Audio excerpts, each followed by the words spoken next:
हर concept को सीखेंगे for example. देखिएगा ये क्वेश्चन क्या कह रहा है, ठीक है। ये क्वेश्चन ये बता रहा है, क्वेश्चन नंबर 9, ये क्वेश्चन नंबर हम लोग जो देख रहे हैं,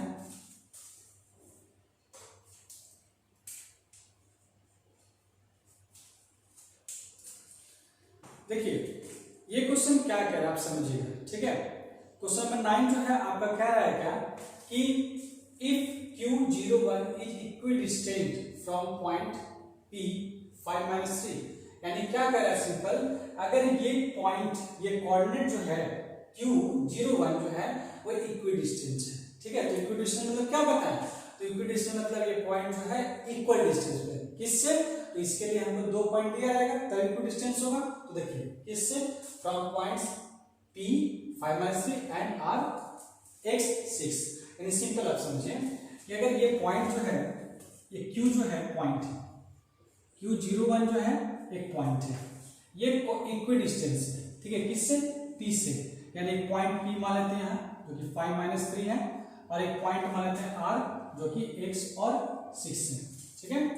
तो ये Q जो है इससे और ये Q जो है इससे, वो दोनों से क्या है, दोनों का बीच का जो डिस्टेंस है वो दोनों क्या है, सेम है, यानी कि PQ = QR, ये दिया है, ठीक है। अब find the value of x, अब इससे हमको x का वैल्यू निकालना है। तो बताइए ये मेरा PQ = QR जो दिया हुआ है, इससे मेरा एक इक्वेशन बनेगा ना, और इक्वेशन बनेगा तो इससे मेरा x निकल जाएगा, ठीक है। तो अब देखिए also find the distance QR and PR, और इसके बाद अगर x का वैल्यू यहाँ पुट कर देंगे तो हमको PR का भी डिस्टेंस निकल जाएगा, PR, ठीक है, दोनों का बीच का डिस्टेंस, और QR भी हमको निकालना है, ये चीज आपको बताया है। तो ध्यान दीजिएगा इक्विडिस्टेंस का कॉन्सेप्ट है, इक्विडिस्टेंस में ध्यान दीजिएगा 2 पॉइंट लेते हैं, इसके बाद स्क्वायरिंग करते हैं। स्क्वायरिंग किस लिए करते हैं, स्क्वायरिंग करते हैं इसलिए क्योंकि ये जो है रूट से फ्री हो जाए, बस इस चीज को आपको ध्यान में रखना है, ठीक है। तो देखिए आगे बढ़ते हैं, तो क्या कह रहा है, देखिए according to question PQ = QR, ठीक है। अब PQ = QR है, यहां लिख दिया given, using distance formula, using distance formula, अगर डिस्टेंस फॉर्मूला यूज करते हैं तो क्या उसका वैल्यू होता है, ठीक है, PQ = QR, तो ये PQ² = QR² भी कर सकते हैं, ठीक है। अब PQ लगा दीजिए, कंफ्यूज नहीं होना है, क्या बोले थे हम, PQ लिखना है तो 5-0 का होल स्क्वायर प्लस -3 - 1 का होल स्क्वायर = QR, तो 0 - x का होल स्क्वायर प्लस 1 - 6 का होल स्क्वायर, ठीक है। कंफ्यूज नहीं होना, जैसे आप अगर x के लिए 5 - 0 जाते हैं तो y के लिए -3 - 1 आना पड़ेगा, ऐसा नहीं कि यहाँ जाना है 5 - 0 और यहाँ से 1 - 3 ये कर रहे हैं, ठीक है, तो ये आपका गलती हो जाएगा, ठीक है। आपको जो भी पैटर्न लागू करना है वो पैटर्न दोनों एक ही तरह करना है, x के लिए भी और y के लिए भी। तो देखिए 5 × 2 कितना हो जाएगा, 25, यानी सिंपल जो है ये मेरा 5 का स्क्वायर प्लस -4 का स्क्वायर प्लस x का स्क्वायर इक्वल हो गया, प्लस और -5 का 25 + 16 = x² + 25, तो 25 कट गया, x² कितना आएगा 16, तो हमको पता है कि स्क्वायर से अगर रूट चढ़ाते हैं तो ये क्या हो जाएगा +- √16, तो x का वैल्यू मेरा क्या आ जाएगा -4 और 4, ये 2 वैल्यू मेरा x का आ गया, ठीक है, ये आपको ध्यान देना है। अब x का यहाँ पर 2 वैल्यू आ गया, ठीक है, तो मेरा यहाँ पे x का वैल्यू 2 आ गया, तो हम मेरा कोऑर्डिनेट क्या क्या हो जाएगा r का, तो coordinates of r, coordinates of r का कोऑर्डिनेट्स क्या हो जाएगा, एक हो जाएगा r -4 6 एंड एक क्या हो जाएगा r 4 और 6।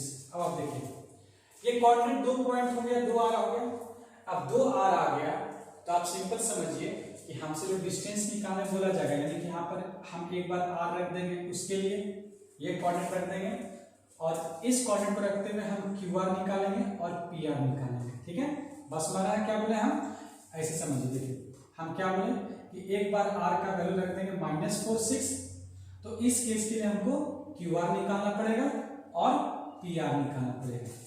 बस में गया। दूसरी बार क्या करेंगे, यहाँ कोऑर्डिनेट रख देंगे r 4 6 रख देंगे, उस केस के लिए हमको क्यू आर निकालना पड़ेगा और पी आर निकालना पड़ेगा। बस में है, तो हमको ये करना है। ठीक है, तो देखिए सबसे पहले हम कोऑर्डिनेट रख देते हैं पहला वाला -4 6। ठीक है, तो हम क्यू आर निकालेंगे। क्यू आर क्या हो जाएगा, √0 -4, ध्यान दीजिए 0 -4 का होल स्क्वायर प्लस, अब आप 0 -4 लाए तो यहाँ 1 -6 लाइएगा, तो 1 -6 का होल स्क्वायर कितना हो जाएगा, ये हो जाएगा 0 + 4 का होल स्क्वायर प्लस -5 का होल स्क्वायर, ये कितना हो जाएगा, ये हो जाएगा 4 का पावर 16 और 25, 16 + 25, तो 16 और 25 कितना हो जाएगा, ये हो जाएगा √6 का 11 का 1 हाथ में 1 2 1 3 √41। ठीक है, यूनिट्स।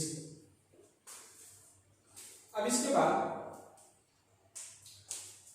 पी आर निकालिए, तो पी आर क्या आ जाएगा, पी आर = x2 - x1, तो 5 - -4, ध्यान दीजिए 5 - -4 का होल स्क्वायर प्लस -3 - 6 का होल स्क्वायर कितना हो जाएगा, देखिए 5 + 4 9 का स्क्वायर कितना होगा 81 प्लस -3 और -6 -9, तो -9 का स्क्वायर 81, तो क्या इसको लिख सकते हैं 81 हो गया 9, मतलब 2 × इस तरह लिख सकते हैं, 2 × 81 लिख सकते हैं, इस तरह लिख सकते हैं।